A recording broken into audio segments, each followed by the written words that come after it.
Hi guys, so nandito tayo ngayon sa episode 3 ng The Red Door Podcast PH Season 2. Sa episode na to, meron tayong in-invite na guest. Friend ko siya sa Mentalism before, part siya ng The Story Circle. And nagulat ako kasi yung guest natin tonight is maalam siya pagdating sa mga cryptids. Actually, hindi lang sa cryptids. And yun nga, nasabi ko na kung ano yung magiging episode natin ngayon. It's about local cryptids. Kung hindi kayo familiar, i-explain niya sa atin kung ano yung local cryptids. So before anything else, without further ado, I would like to introduce you guys to Livester. Ayan. Hello, Livester? magandang gabi. Okay. Magandang gabi sa mga nanonood Ayan, at sa mga kamusta? spy-by. Doing good. Medyo nasasanay na rin dito sa Bohol. Ayun nga guys, nasa Bohol kasi siya ngayon. So kung sino mga nakikinig na nasa Bohol, pwede nyo siyang reach out kung interested kayo sa mga cryptids or stuff like that. Pero before tayo mag-proceed, ano nga ba yung cryptids? Well, based on Cryptids is... what you call sorry, this? go. Sige, go ahead. Cryptids, ito yung mga local creatures, mga local mythological creatures na usually endemic or nahanap lang natin doon sa isang specific place. Pero due to cultural exchange, minsan meron tayong nagkakapareho. For example, yung Tiyanak at saka yung Manananggal. But more on that later. Aha. Ayan. Okay. So, Pontianak, ito is Indonesian. Tama ba? Yes, Indonesian siya. Ayun. Sige. So, kasi may sinend sa akin na file document si Livester, tapos nilagay niya doon yung classification ng mga cryptids dito sa Philippines. Bale, andito yung mga viscera eaters and stuff. Pero,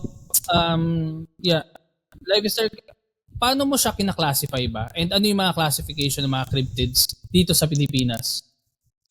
In terms of cryptids dito sa Pilipinas, pwede mo silang i-divide into at least 5 or 6. Yung pinaka-common natin is yung mga land-based at saka yung mga flyers.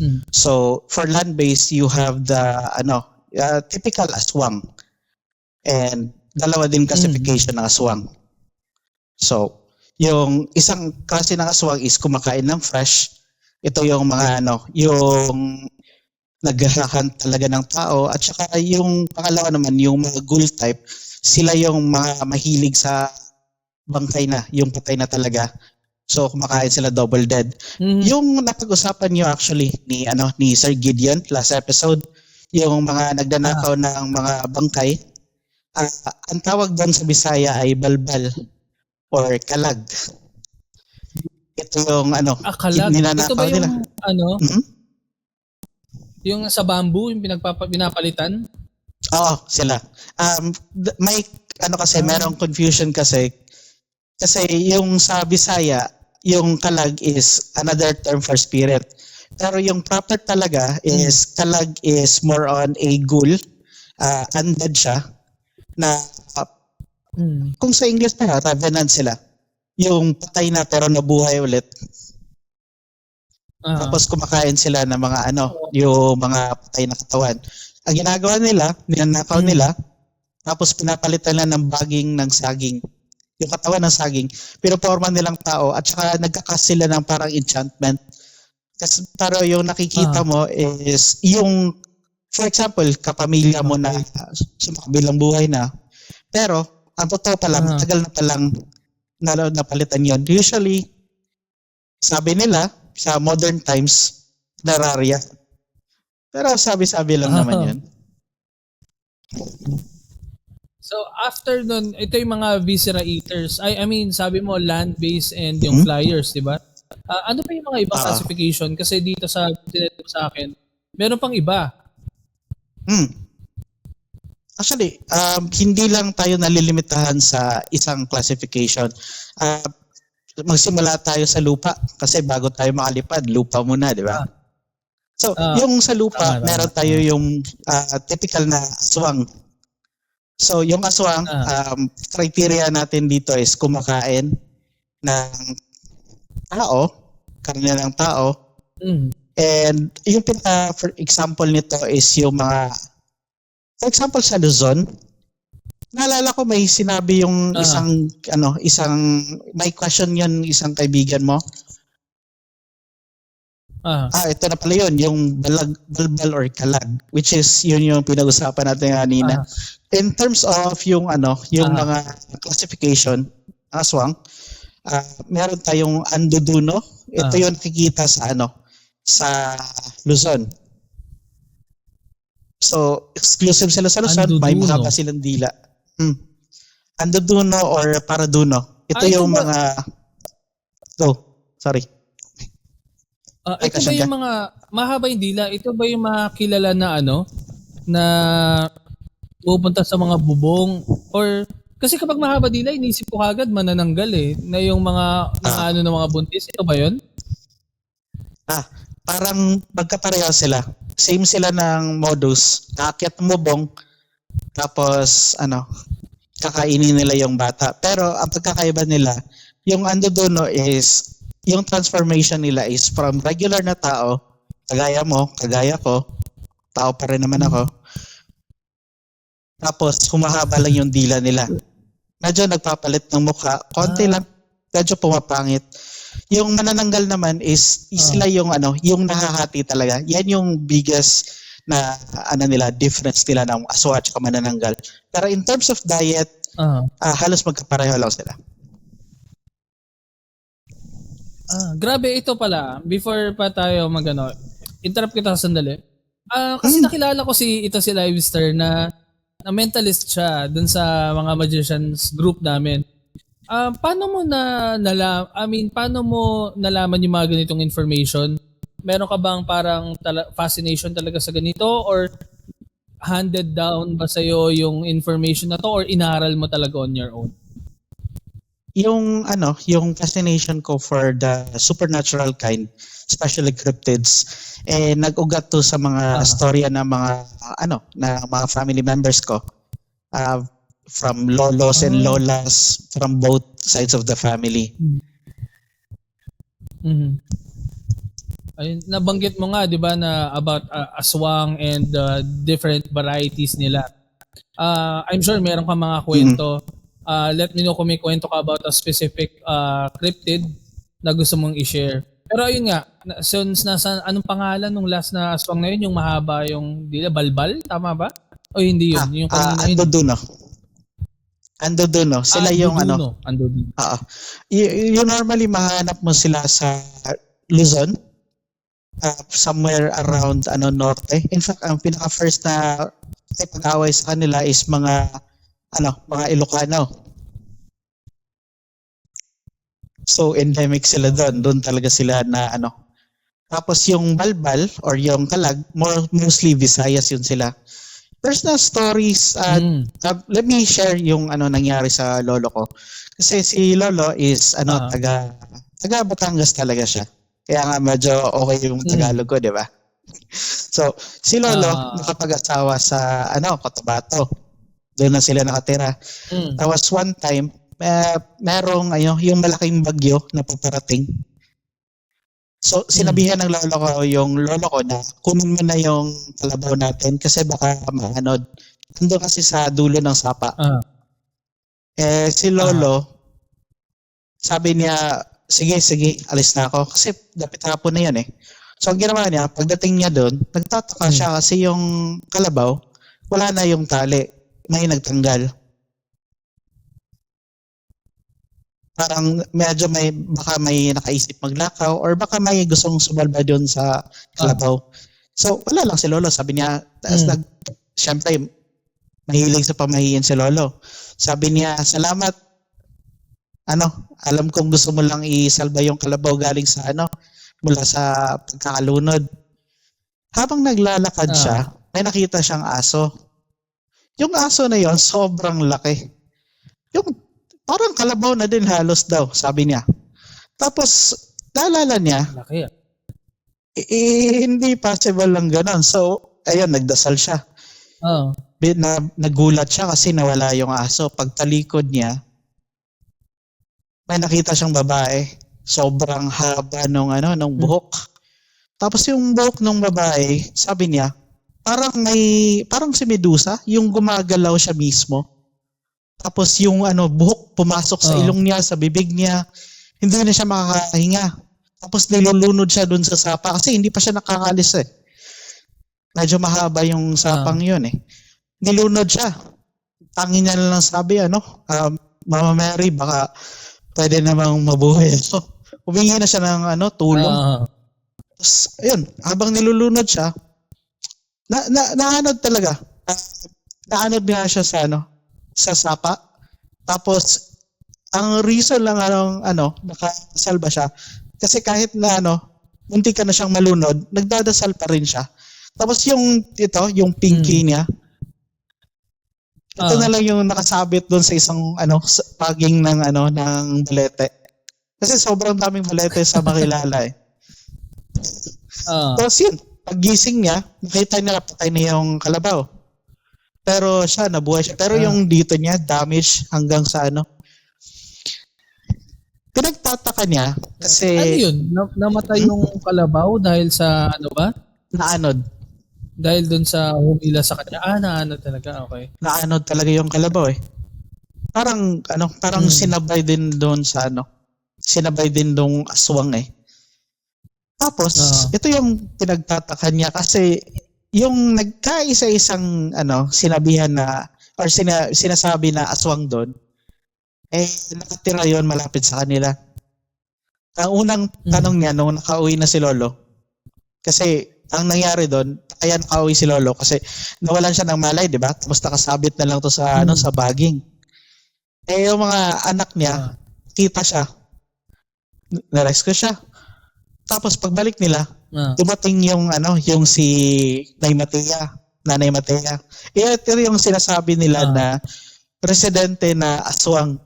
Kasi yung husband niya may nakapulupot na itim na tali doon sa sa paa niya, which is significant because according sa local mythology, pag may asawa ka na aswang, kailangan may tali ka na itim para makauwi talaga yung asawa mo.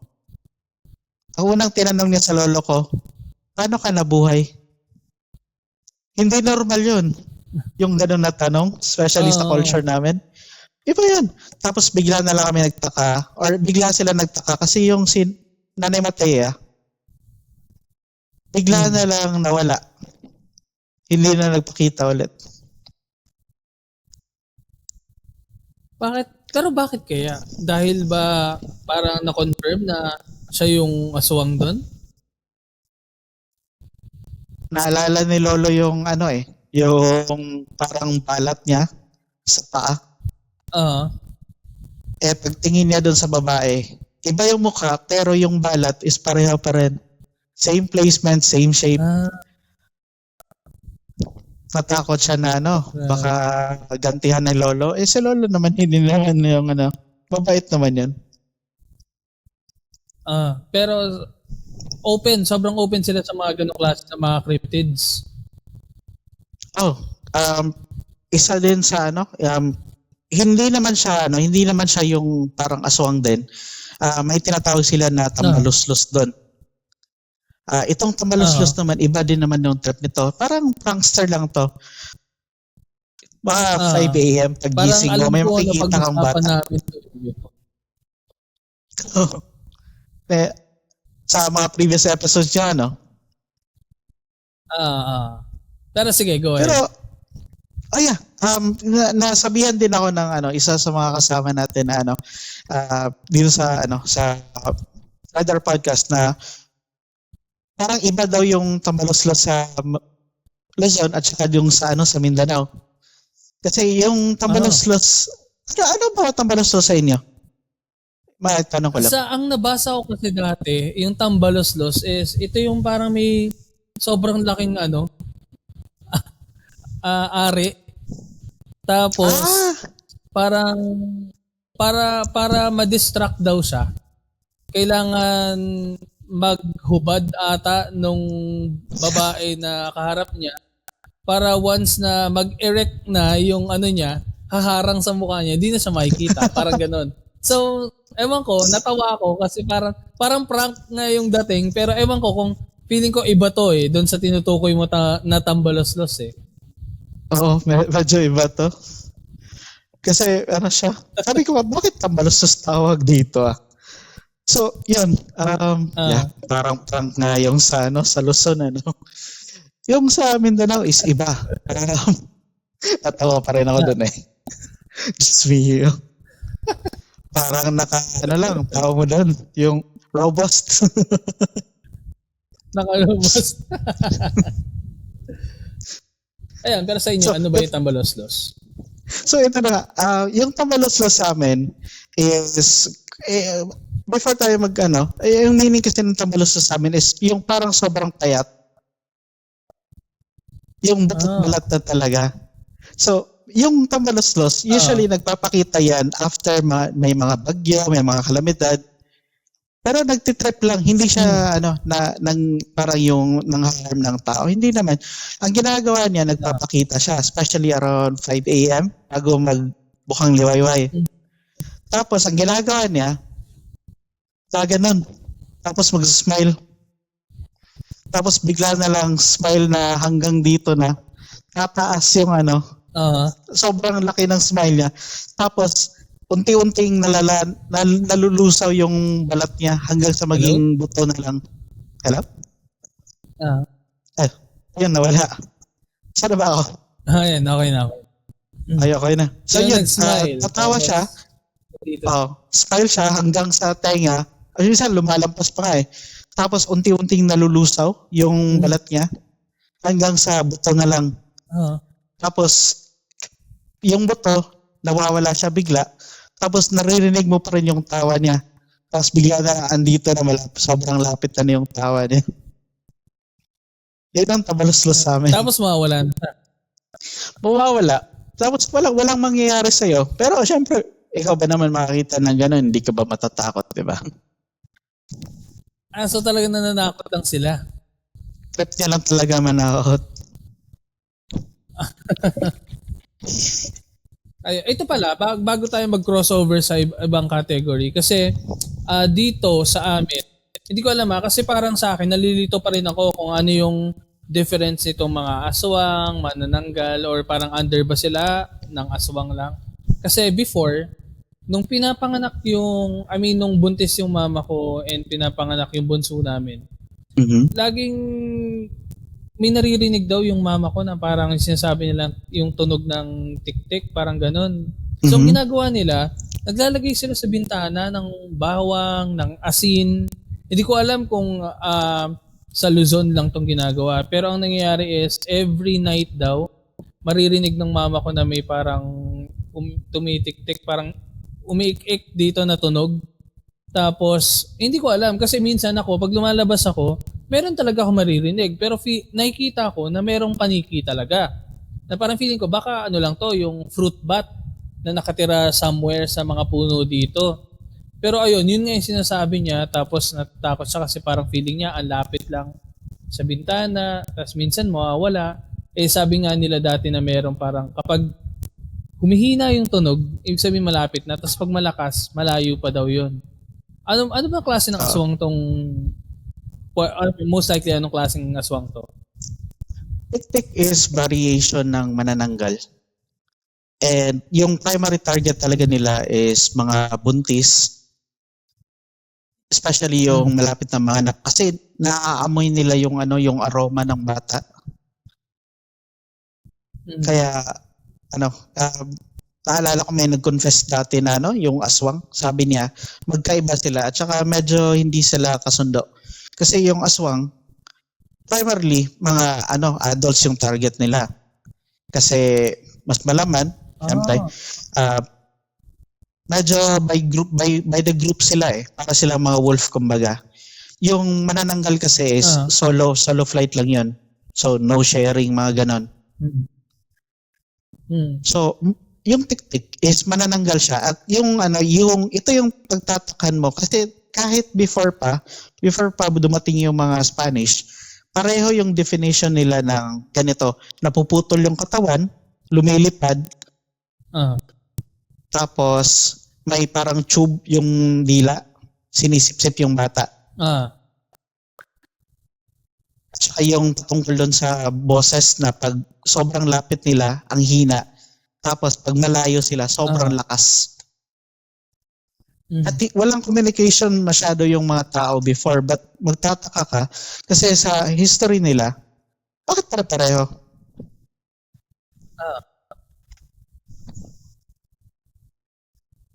Ayun nga, parang medyo hindi ko rin or baka parang alam mo, napasa lang dahil sa kwento-kwento. Ewan ko, pero ayun nga. So, under manananggal ba? May iba-iba pang klase yun? Kasi Tik-Tik is under manananggal di ba? Actually, ang manananggal is medyo maraming klase. Bigyan kita ng mga sample. Ito yung mga pinaka-interesting na naisip ko may tinatawag na alan. Ito yung manananggal na kompleto, walang napuputol. Pero nagiging kakaiba yung mukha nila, nakakatakot. Mas malaki sila kaysa sa regular na manananggal, around 2 to 3 feet bigger sila. So, yung wingspan nila is around 7 feet according sa sa mga records, 7 to 8 feet. Tapos, mas malaki nga sila sa manananggal. Ang first na nakipag-away sa kanila is mga Tingian tribe sa bandang norte na ng Pilipinas. Tapos ito yung kakaiba sa kanila. 'Di ba sabi ko hindi sila napuputol sa gitna? Yung mga kamay at saka paa nila nakatalikod. Ganun yung facing nila. So parang yung katawan nila nakaharap sa likod tapos yung ulo lang nila at saka yung pakpak yung sa harap. At nananarget sila more on lalaki, hindi babae. Nadi-disappoint sila pag babae yung nakikita nila. Bakit? Yan ang hindi nila alam. Kasi medyo weird talaga to na klase na manananggal nagtatago din to ng mga trophy. Yung, di ba, parang yung mga serial killer, di ba? Minsan, nagtatago sila ng mga gamit. Itong klase na manananggal na to, may trophy ng mga biktima niya na lalaki. At yung sabi ng isang kaibigan ko, taga Norte, majority ng pinapatay niya is yung mga may asawa na, tapos nang chichicks pa. So iba yung trip niya So parang medyo meron siyang vengeance na part na ganito ka. Ikaw yung bibiktimahin ko ngayon. Diba? Medyo weird siya. At ito pa pala, bago ko makalimutan, ito yung pinaka strange na bagay tungkol sa klase ng manananggal na to. Ang manananggal na to is may capability na gumawa ng quote-unquote anak. Nakarinig ka na ba ng manananggal na ganun? Hindi pa. Ano to? Ito pa rin yung sabi mo last time? Or iba na to? Ito pa rin to. Alan na manananggal ng Norte. Alan. So, sabi ko sa iyo, ito yung pinaka unique at saka isa sa pinaka weird na klase na manananggal So, yun nga, gumagawa siya ng mga quote-unquote bata niya, mga anak niya. Na nangyayari dito is yung buwan ng daloy. Nagnanakaw siya ng buwan ng daloy ng babae. Kinukuha niya yun, tapos ginagawa niyang bata. Parang homunculus lang yung experiment niya. Okay. Weird, di ba? Ito pa, yung at saka yung tawag mo dito, yung bata na namatay habang pinagbubuntis, miscarried na mga bata, yung nalaglag. Kinukuha niya din, tapos binubuhay niya, relatively, binubuhay niya, tapos darating yung panahon na yung mga batang yun, nagiging alan din. So, yun ang paraan ng pagre-reproduce niya. Go. Nakita ko dito sa Sorry. sinend mo pala, di ba? Manananggal varieties, alan, tapos may dalawa pa. Mga lok tsaka abat. Ano tong dalawa na to? Ano ka ba yung sinabi sa'yo? Yung ito, underflying viscera eaters, may mandurugo, balbal, tapos yung manananggal varieties na alan, mga lok tsaka abat. Yan. Yung balbal, nagkamali ako ng naglagay niyan, sorry. Yung Mandarugo is ito yung sa more on sa Metro Manila before, yung teritoryo niya. Yung panahon pa ng Kastila, especially. More on birds sila. Birds sila pero kumakain sila ng tao. So dinadagit nila tapos yung sinasabit nila sa puno tapos parang tatapyasin nila yung katawan para magdugo siya. Yung dugo sinasalok nila. Yun yung iniinom nila bago nila kainin yung karne. Grabe, medyo weird pala yun kasi dito, sila, ibon na kumakain ng tao. Ang mga alam ko lang dito, tao kumakain ng ibon.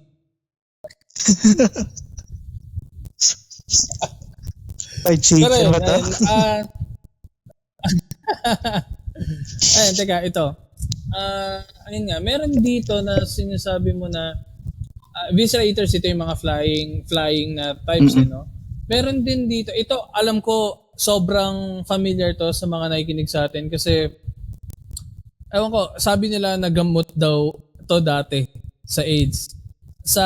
Ito naman, under animal viscera. So, mga hayop kinakain nila. Ito yung mga tinutukoy ko is ito, yung sigbin. Sigbin. Yan. Yan yung parang, kumbaga, kung familiar ka dun sa idea, yung sa concept ng mga witches ng Western world, meron silang familiar. Yung mga familiar, familiar, di ba? Napaka-familiar. Parang nakita mo na to dati, di ba? Familiar. Okay. Hindi na ako mag-joke.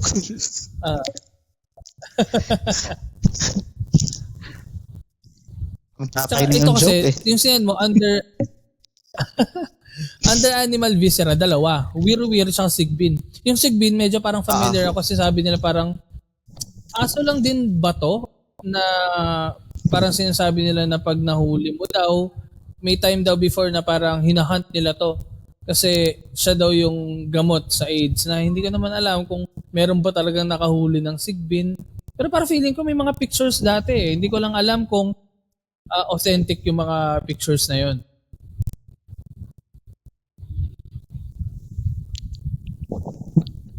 Nawawala kayo yan. Hello? Ay, sorry. Ay nga, tulad nga nasabi ko. Okay na? Okay. So totoo ba na nagkaroon ng mga nahuling sigbin dati tas documented? May mga accounts na nakahuli sila ng sigbin. Tapos, yung distinct muna natin yung dalawa. Yun nga, kasi sabi nila, mas well-known yung sigbin, di ba? Kasi parang common na siya. So, majority ng tao, alam nila na yung sigbin is parang nakaalsa yung pet niya, tapos yung ulo niya, tapos pabaliktad maglakad minsan, pabaliktad din yung paa niya. Yung sigbin kasi, magaling sila mag-detect ng may healthy na mga tao, healthy na mga hayop, at alam nila kung saan banda yung yung mga vital organs. Naalala mo yung mga especially pateros. Hello. So yun, okay na tayo? Okay na? Hello? Hello, ayan, okay na. Ay, okay na. Pasensya, ewan ko ba nung nangyari. Parang may gumagalaw din sa signal natin eh. So yun, yung sigbin kasi, kaya nila mag-detect yung yung vital organs, and alam nila kung healthy o hindi. Kaya ginagamit sila ng mga wakwak, mga aswang para makakuha ng biktima. Isa sa sa Mhm. sabi nila reason kung bakit nagiging gamot sa AIDS ang sigbin. So may mga collab din pala sila. Collaboration sila. Actually, may sasabihin ako patungkol dyan sa sigbin at saka wirwir mamaya. Yung sigbin kasi, since na-detect nila yung healthy na tao o yung hayop, kinakain nila is mostly yung mga vital organs at saka yung genitals. So, yung mga kumbaga for lack of sensor mo na lang kung kailangan bayag. Mahilig sila kumain ng bayag. So, aphrodisiac 'yon. And since healthy yung kinakain nila, relatively healthy, ginagawa ng mga tao, pag nahuli nila, kinakatay nila yung sigbin. Or, sinasabihan nilang sigbin na dalhan mo ako ng presko na para magamot yung sakit ko. May panahon kasi, sabi nila, na yung sigbin at saka yung wirwir, pwede mong alagaan. So long as pinapakain mo lang ng mga may dugo. Especially yung buhay pa. Para nag-alaga ka lang ng ahas eh.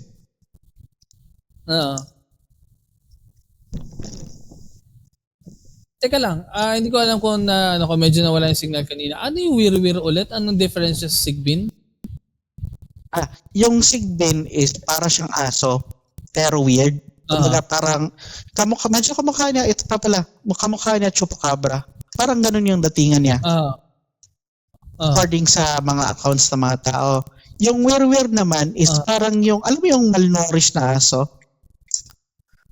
Na butot balat na lang. Parang yung aso sa Resident Evil. Ganun daw yung wirwir. So parang normal na aso na payat na parang ganun lang. Tapos anong MO niya? More on more on nag-aantay sa mga sementeryo. Yung wirwir nag-aantay sa sementeryo. Tapos yung mga fresh na cadaver, yung mga bagong pa lang. Bali kinukuha na yung mga patay. Kinakain niya. So parang medyo pagka-ghoul din siya. Ghoul siya. Ghoul ka. Ayun, yun yung pinakamagandang definition. Yung isa mahilig sa presko, yung isa mahilig sa patay na.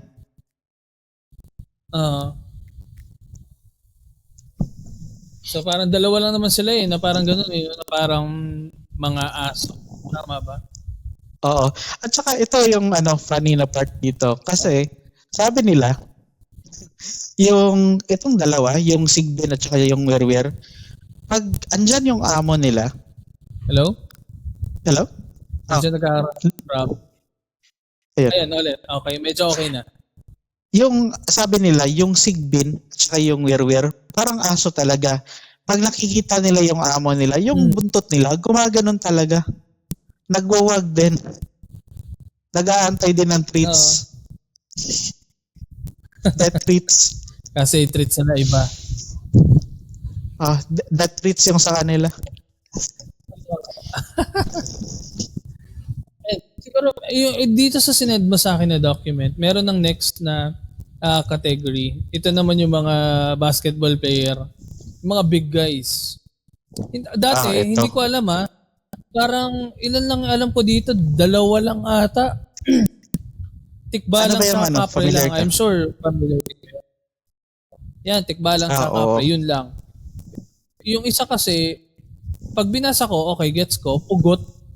Pero, hindi ko alam na under siya ng big guys or Pero, ayun nga, under dito, nakalagay yung batibat, ikugan, kumaw, sarangay with gem, tikbalang kapre, at saka yung pugot. Ano tong mga to? Hindi ko alam kung batibat, ikugan. Yung batibat, ito yung mga, kumbaga sila, spirit type sila ng kagubatan. Tapos namamahay sila sa puno. Yung mga sobrang laking puno na matibay, yun yung pinipili nila kasi mabigat sila, malaki talaga sila. Ang nangyayari, pag pinutol na yung puno, ginagawang foundation ng bahay.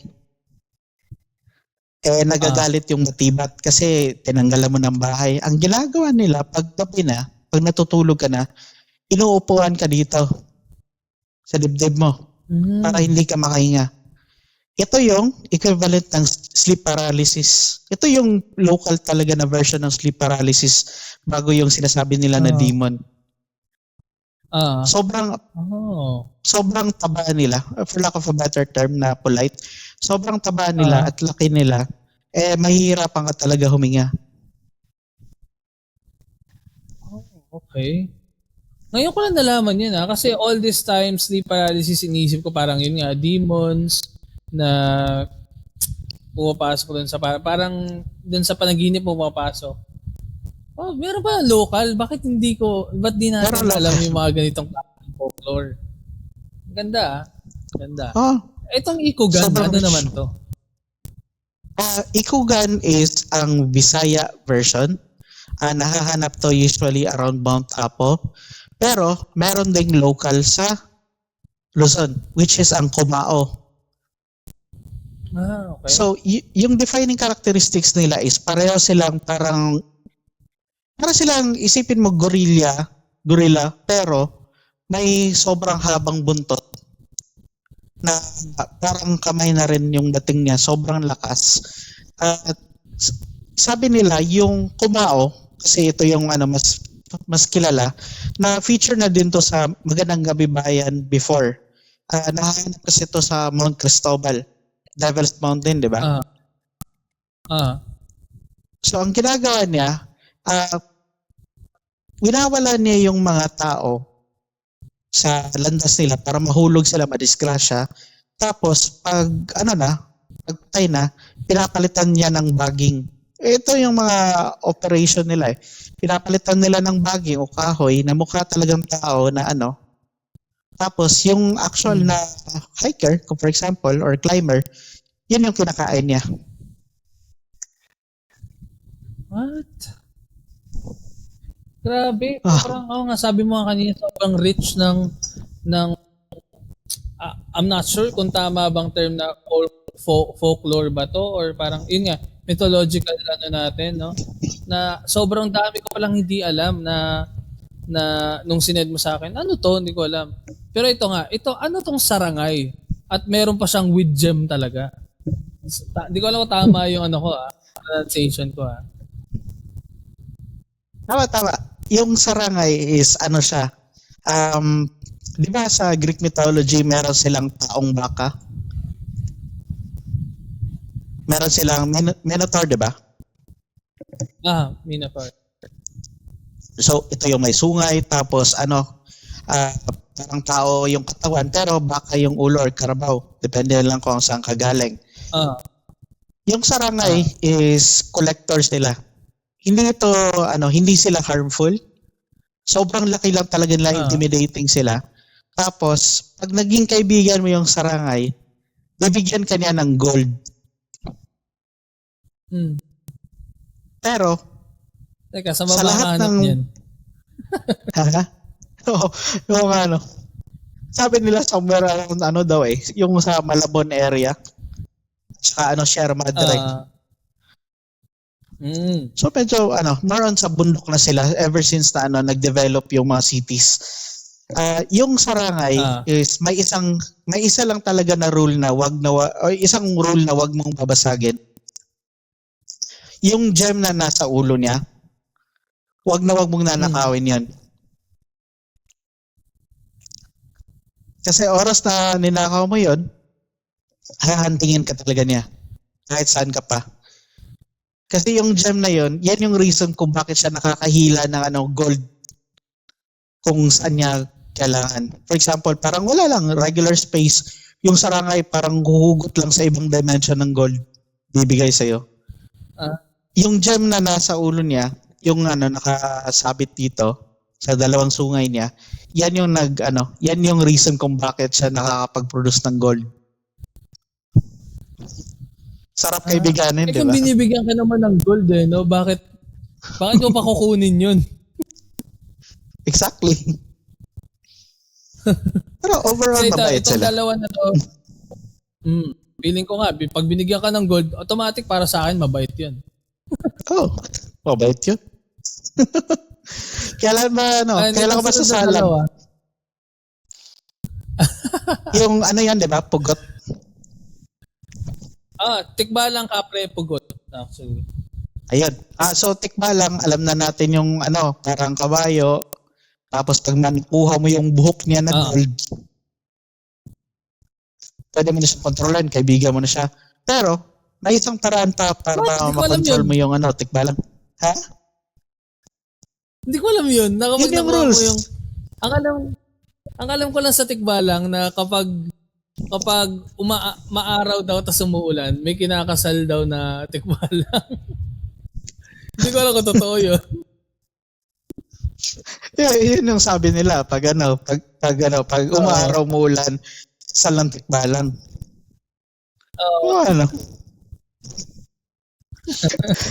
Pero yung tungkol sa sa gold, may isa kasi sila na gold na buhok. Pag yun nahawakan mo, tatanggal mo yun, automatic nagiging alalay mo na yung tikbalang, makikinig na siya sa'yo. Pero may pangalawang paraan. Yung tikbalang kasi, medyo medyo sanay sila na walang control, walang renda. Ayaw nila ng may amo, syempre, sino ba naman, di ba? Meron silang parang uod na kulay gold sa likod nila. Pag yun kinain mo, hallucinogenic siya. Mag-hallucinate ka na ikaw mismo yung tikbalang. So magkakaroon kayo ng mental link, kumbaga. Makokontrol mo na yung tikbalang for a certain period. Grabe, pero kailangan mo kainin yung uod na yun. Kainin mo yung uod. Mahirap yun. Ayan, ito, kapre, ito. Sobrang familiar tayong lahat dito. Ito yung matangkad na nakatambay sa mga puno, tapos nagtatabako. Tama ba yung description ko dito? Tama. Alam mo ba na naliligo sa sapa yung kapre?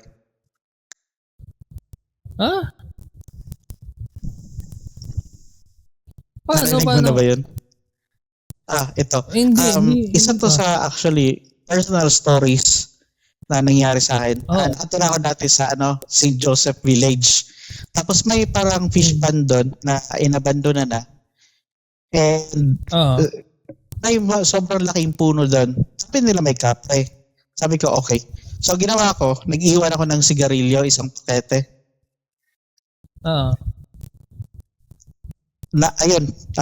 Pagbalik ko, wala na yung sigarilyo kahit tinago ko sa likod ng puno. Tapos nangamoy yung sigarilyo. May isang araw na Odette, na bagyong Odette. So walang kuryente yung buong Bohol. Naglakad ako pauwi sa bahay.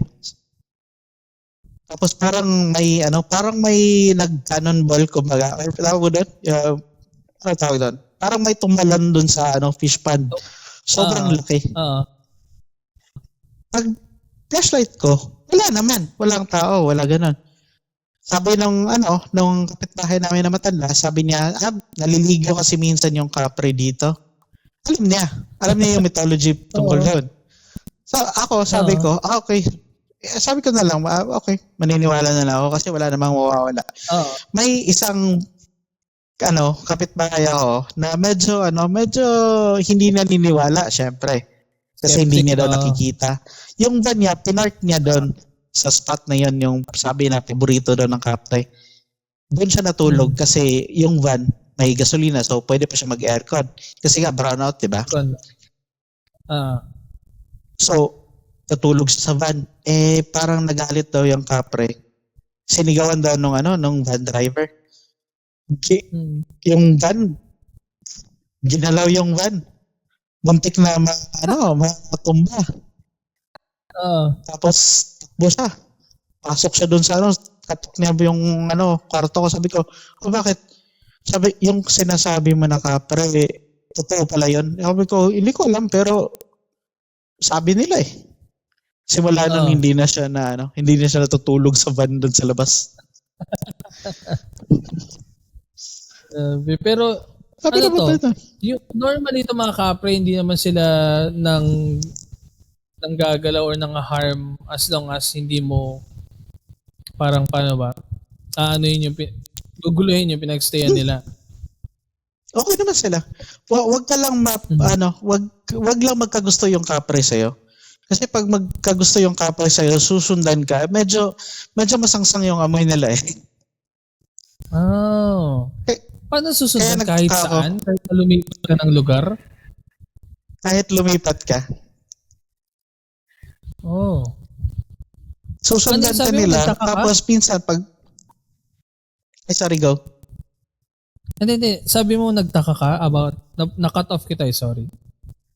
Ayun, nagtaka ako, bakit may kapre naliligo? Oo nga, no? Mahilig, halos every other night daw yun. Especially pag patay yung buwan. Ito yung sabi nila sa mga kapre. Ito daw yung mga parang hermit dati. Yung mga soloista ng mga tao. Na parang sabi nila, na-discover nila kung paano mabuhay na matagal. Pero sa katagalan ng buhay nila, parang nawala yung isip nila. Naging parang spirito na lang sila. Sabi ko parang sa Tagoro lang Iniiwan yung pagiging tao na para maging malakas. That's okay, no? Natutuwa ako sa mga ganun yung mga kung paano nabuo, kung paano naging ganun yung mga, paano naging kapre, paano naging tikwalang ganun, kung may ganung background din. Kasi parang pag-iisipin mo, in a way, it makes sense. Proceed tayo dito sa Parang next. may Next diba? is ano yan, para may? Parang may reason behind it, di ba? Kung paano nabuo yung Yun nga eh. Oo, nakakatawa din. Ito next, yung last dito sa mga big guys natin is itong pugot. But under big guys ba talaga siya? Yung kasi, dalawa kasing uri ng pugot. Yung isa is pugot na ulo, which is yung yung kaluluwa yan siya na type. Spirit type yan sila. It's either ulo lang or yung katawan lang na naglalakad. Yung isa is pugot na para siyang, paano ba sabihin? Nanonood kang Lord of the Rings, di ba? Ito yung parang mga parang mga puno sila. Pero yung instead na ulo, ay hollow. Para sila mga imps. Okay, so sila, tapos, ito mga pugot, ano to? More on, sila, Encanto type. Spirit of the forest, mga ganun. Tapos, ang distinction nila sa ibang is, normally, yung mga Encanto type is mabango. Pag dumadaan na sila, parang nakakaamoy ka ng bulaklak. Ito, parang nalantang yung nasirang karne. Ang problema dito, medyo mahilig sila sa dalaga. Nai-inlove sila kaagad sa babae kasi mabango daw. Tapos, yun, nagbibigay sila ng regalo. Kaso yung binibigay nila ng regalo, medyo amoy nila eh. So,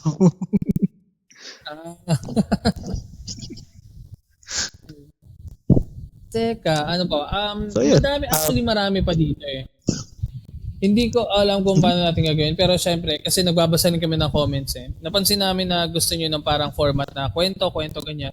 Pero since this is just an introduction about cryptids, mas maganda siguro na bigyan namin kayo ng information about the classification of cryptids bago tayo mag-proceed sa mga kwento.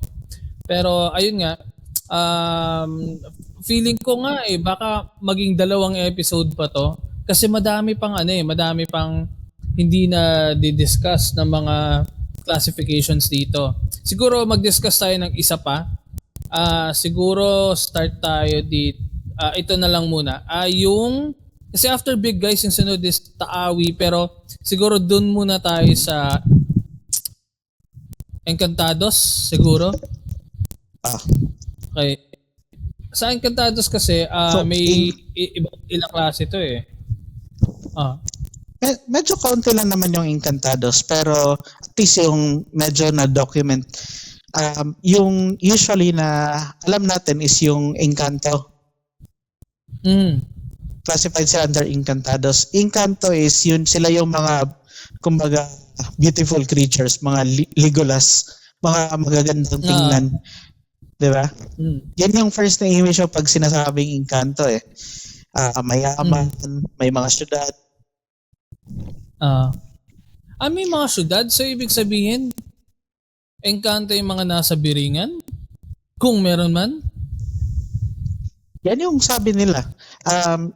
Yung dito sa, yung pinakasikat is yung Biringan. Na-discuss nyo na rin ata to dati, yung tungkol doon sa Actually, sa isang lang, surface level lang. Hindi namin talaga na parang discuss into finer details. Pero yun nga, actually, merong upcoming na movie, yung gumawa ng Malyari. Gagawa sila ng movie na Biringan yung title. Sobrang excited din ako dyan. Oh, yan. Aantayin ko yun. Sigurado. So, ayun nga. Meron sila mga cities. Sige, go ahead. No, sige. Sa Encanto. Sa Encanto, so yun, sabi nila, maganda sila tingnan, pero yung actual form nila, excuse me,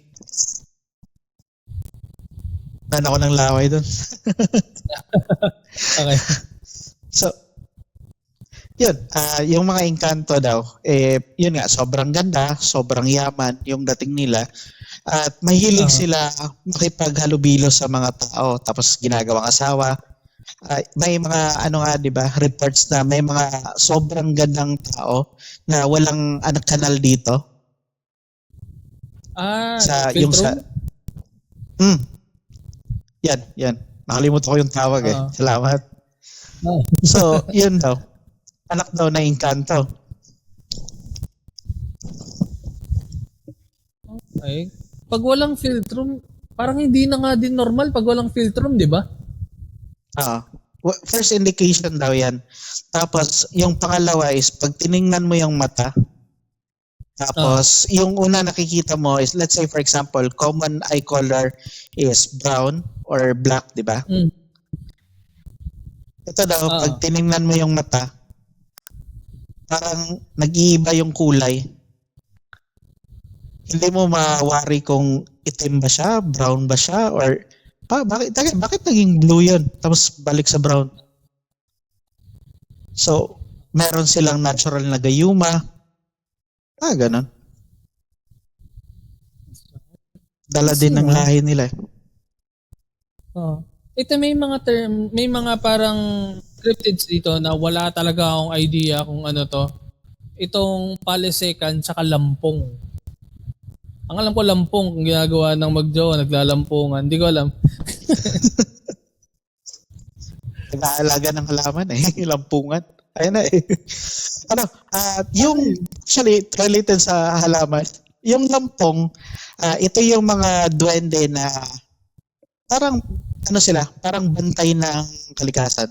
So usually sakay sila sa mga animals, nakikipag-interact sila sa tao. Tapos ito yung sa definition sa movies na pag pumunta ka ng bukid, kailangan mo mag-aalay para sa matanda. Nag-aalay ka ng pagkain, nag-aalay ka ng sila yon, mga lampong. Mabait sila in general, pero matatanda sila. At least yung mga documented na cases, matanda sila. Tapos yung parang yung suot nila para mga dakon. So hindi sila yung mga maliliit. Duwende naman yan. Iba pa yun. Okay. Iba din yan. Pero medyo magkapare sila. Palisekan, yan sila? Sila naman yung parang masasabi mo na yung mukha niya is parang lechugas o repolyo. Balot na balot talaga sila ng dahon. Sila mismo is yung appearance is dahon na talaga. Tapos medyo sila yung equivalent ng elves sa atin kasi yung mga tenga nila sobrang haba and mahilig sila sa music. Oh. So sabi Ano yan? nila may sarili nakakita music na ba sila o ano? Or pag may narinig sa ng music in general? naririnig sila ng music in general. At kung tama pagkakatanda ko, sinabi ni Professor Jaime Licao ko dati, meron daw palisekan na nakatira dati sa UP. Kasi 'di ba UP open ground. Tapos doon daw sa may Benitez Hall, minsan na tumutugtog sa labas yung mga estudyante. Yung palisekan, lalapit yan, makikinig. Pero hindi naman natin sila nakikita so parang safe lang sila. Okay. Mabait din daw dito sila. Okay. So ito. Yun nga, sabi nila. Kalangit sorry, go. or karango? Sorry. Naputol. Ano yan, Ian? Ano tong kalangit or karango? Karango, tama ba? Taong lupa? Ito yung yung mga kaalala mo yung description nila sa 13? Yung duwende na yung sa animated version. Kung naalala mo pa yon, yung parang medyo matanda rin siya na lamang lupa. Tapos sila naman yung feeling nila kanila yung lupa. So bago ka pumunta sa isang lugar, sasabihan ka talaga nila magbayad ka muna. Bago ka makakuha ng impormasyon kung saan ka dadaan, magbigay ka muna. Sila para silang lampong. Okay. Oo. Yung nasa 13 nga, oo, tama. Oo. Yung distinction nila, yung lampong, hindi sila nanghihingi. Kusa silang binibigyan kasi alam ng mga tao na mabait sila. Yung mga kalangit or karango, medyo sila, masungit. So, demanding sila. Mahilig sila sa matamis. Matamis. So, kailangan to alay? Kailangan mo mag-alay muna bago ka makakuha ng Alay. Kasi feeling nga nila, sa kanila yung buong kalapaan. Ayan. So, ito yung last siguro under Encantados. Ito yung duwende and pinakakilala sa lahat. And madaming information. I mean, documented na mga stuff about dito sa duwende. Pero, ano yung mga bagay na hindi commonly alam about mga duwende? Hindi lahat ng duwende maliit na yung magaan. Yung iba sa kanila malaki. Hindi naman masyadong malaki. Yung para pagpalagyan natin mga 7 inches. Tapos yun yung consistent sa kanila. Mahilig sila sa matamis. Mahilig sila sa alay na manok na itim na yung hindi pa nangingitlog. Yung hindi masyado alam, may mga variation na malaki yung ilong. For example, dito sa Bohol. Sobrang laki ng ilong nila na mas malaki pa kaysa sa katawan nila. Pero parang wala lang sobrang gaan. Pero ano ba talaga ang ginagawa ng mga duwende? Ano lang ba talaga sila? Parang, kasi di ba kilala yung duwende na kapag halimbawa, iba pa ba sa nuno to, ang duwende? Iba pa. Yung nuno, yan yung yan yung mga karango. Okay. Ito yung nuno sa punso. Ito kaya tinatawag sila na kutong lupa. Doon pala galing. Pero yung mga duwende, ano talagang ginagawa nila in general? Wala, nabubuhay lang sila na Sabi nila, nabubuhay lang yung mga duwende as if parang walang nagbago sa relasyon nila sa mga tao. Kasi there was a time according sa mga mga sabi-sabi din stories sa mga especially sa Mindanao, yung mga stories kasi doon na preserve.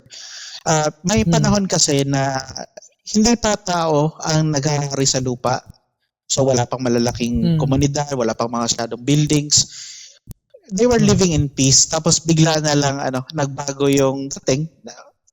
Nag-evolve yung taste ng tao. Kaya yun, ang ginagawa na lang nila, nagsistay na lang sila sa kakarampot na pwede nilang pagstayan, which is kagubatan. So, mga duwende talaga, nasa forest sila. Kasi di ba may mga parang nababalita dati na parang sinasaniban ng duwende or parang yung mga nakukuhanan sa picture ng mga duwende. Nabalitaan mo ba yun before? Oo, ang dami nga nung mga ganong balita, di ba? Yung mga bata nakikita sila sa puno, tatalon-talon. Minsan kasi, dahil pareho, technically yung lampong at saka yung karango is mga duwende din sila. Pero yung classification, bakit ko iniba? Kasi yung duwende, mayroon na tayong idea na yung duwende is parang tao lang din sila, nakasuot ng pero yung sa TV, iba yung nakasuot ng medyo tatsulok. Oo, mga ganun. Yun yung yung parang normal image. Pero kung if ever nakita ka na ng duwende talaga, yung damit nila is parang lang, mga pinagtagpi-tagpi lang na mga dahon. Yun talaga yung At malalaman mo lang na itim sila o sila, saan yung parang mabait ba o hindi, pag may ginawa ka na. Okay. O nga pala, sabi nga nila may iba't ibang kulay yung duwende, no? So, hindi mo talaga siya malalaman pag nakita mo. Hindi. Kaya maging mabait ka na lang. Okay. Magtabi-tabi ka na lang. Oo. Actually, yan din eh. Kasi dati may narinig ako na may duwending puti, may duwending itim. Tapos sabi nila, malalaman, ang narinig ko pa noon dati, malalaman mo kung ano sila sa kulay ng suot nila. Hindi pala totoo yan kasi yun nga, yun yung narinig ko dati. Yan hindi din ako sigurado diyan. Kasi baka sa katagalan ng panahon, nag-adapt na rin sila. So baka may na rin sila, may naka-rainbow na rin, may naka-black, naka-white. Sabay sa uso eh. Or yung Korean na ba yung outfit nila?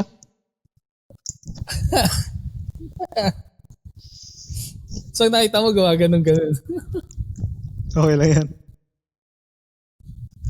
Grabe, hindi ko napansin. 1 hour na pala tong episode natin ngayon. Meron pa tayong mga hindi na na discuss. Actually, ilan na to? 2 na lang naman to. Hindi, 3. Spirits, ito yung mga andito magfo-fall yung mga white lady, red lady, black lady. Tapos sunod is yung water dwellers. 2 lang naman to na kilala natin Sirena or Shokoy. And then yung Taawi. Ito hindi ko talaga sure kung ano to mga Taawi na to. Pero sa next episode, i-discuss ni Livester to mga to. Tapos try ko din alamin and kumuha ng background about dito. And at the same time, syempre ito yung hinihingi nyo sa amin. Mga kwento naman. Alam ko na-miss nyo na yung mga kwento na nakasanayan nyo from season 1. And to answer yung mga questions or queries about kay Tito James, wala si Tito James kasi busy siya. May iba siyang pinaglalaanan ng oras ngayon and I'm not sure if tutuloy pa siya sa The Red Door Podcast PH. Pero we will announce kapag meron ng final decision about it. Pero for now, kung gusto bumalik ni Tito James, syempre, welcome naman siya. Pero for now, hindi pa kami nakag-uusap about doon. Pero ayun, sobrang excited ako sa next na episode and dun sa mga kwento. Kasi ang daming kwento na pinakita sa akin ni Livester na I'm sure magugustuhan nyo. Kasi as in, pag nakita nyo yung listahan, parang lagpas 10 nga ata. Siguro mag-exchange kami ng mga stories. Alam ko, yun nga, tulad ng sabi ko kanina, na-miss nyo to.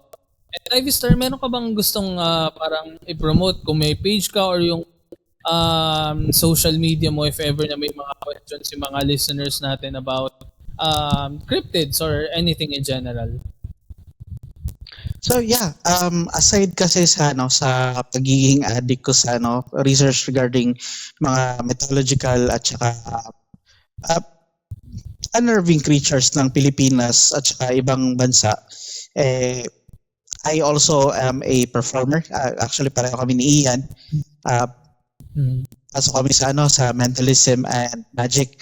So what I do is more on spiritual base. So there was a time in my life kasi na hinahabol ko yung meron ba talagang actual na paranormal experience. Yung sagot ko tungkol dyan sa next episode baka naman. Nice. Sige. Bago na lang natin sagutin yan. Oo, tama. Maganda yan. So yun guys, dito ikakat muna namin yung episode 3 ngayon para syempre to give way sa next episode. Yung next episode, ko-continue namin yung last na 3 na cryptids na 3 categories, and then after nun, balik tayo dun sa regular programming, dun sa mga kwento. May madami kang kwento, Live Star, tama? Yeah. Basta alam ko na medyo naninibago kayo kasi iba-iba yung tao. Pero think about it this way. Ang ganda ng dating kung kayo mismo is involved kayo sa storya. Kaya I believe isa to sa mga gusto mong mangyari, Ian, di ba? Na parang i-invite tayo ng tao na mga personal experience. So this is not only about the Red Doors podcast being Ian's parang effort niya. This is also about you. Your stories are what makes Red Doors podcast what it is. So continue natin ang support at darating tayo doon sa mga exciting parts. Yun lang. Maraming salamat ulit, Live Star, sa magiging part ng episode na 10. Hopefully makasama ka namin sa mga susunod na episodes. And ayun nga, ano ulit yung Facebook mo? Hindi mo nasabi kanina. Yeah. Oo pala. It's Livester, Livester gratuito. Ilalagay naman ni Ian dun sa description. So, I am a professional performer and Facebook YouTube page sinisimulan ko na. It's Live in Bohol, Liveinbohol. So samot-sari doon para pag-uusapan ko din doon tungkol doon sa Macaba City. It's yung syudad ng mga engkanto dito sa Bohol. Oh, that's nice. So hindi lang pala ang iniisip ko kasi pag mga ganyan city, parang biringan ka agad no? Anong pangalan? Macaba? Macaba. Pwede natin yung pag-usapan. Pero, sa YouTube channel mo. Kaya magugustuhan mo yun. Sana. Try natin na sabihan mo kapag gusto mong gumawa ng episode about doon para malagay natin sa YouTube mo. Hey, thank you for having me, Ian. Thank you so much. Maraming salamat din, Live Star. Podcast. Sana kapag napadaan ka dito sa Manila, pwede tayo mag-shoot na dito ka, or pwede tayong kumuha ng studio para pwede tayong kumuha ng mga iba pang nasa community ng Red Door Podcast para pwede rin sila mag-share on the spot. Sige. Walang problema dyan. Thank you sa invitation. Sobrang kinabahan din ako kasi first time ko Thank you so much. Hindi naman halata. Di ba guys, hindi naman halata na parang kinabahan ka eh. Actually, ang ganda. Gusto ko yung way mo kung paano mag-explain. So yun. Kita-kits tayo guys sa next episode ng The Red Door Podcast. Next week ulit yan, Saturday. And ayun, follow nyo si Livester sa Facebook niya, yung YouTube niya. Kasi sooner or later, mag-start din yan ng horror theme niya na content. Sana abangan natin yan. Yun lang guys. So that ends our episode 3. Kita-kits next week. Bye!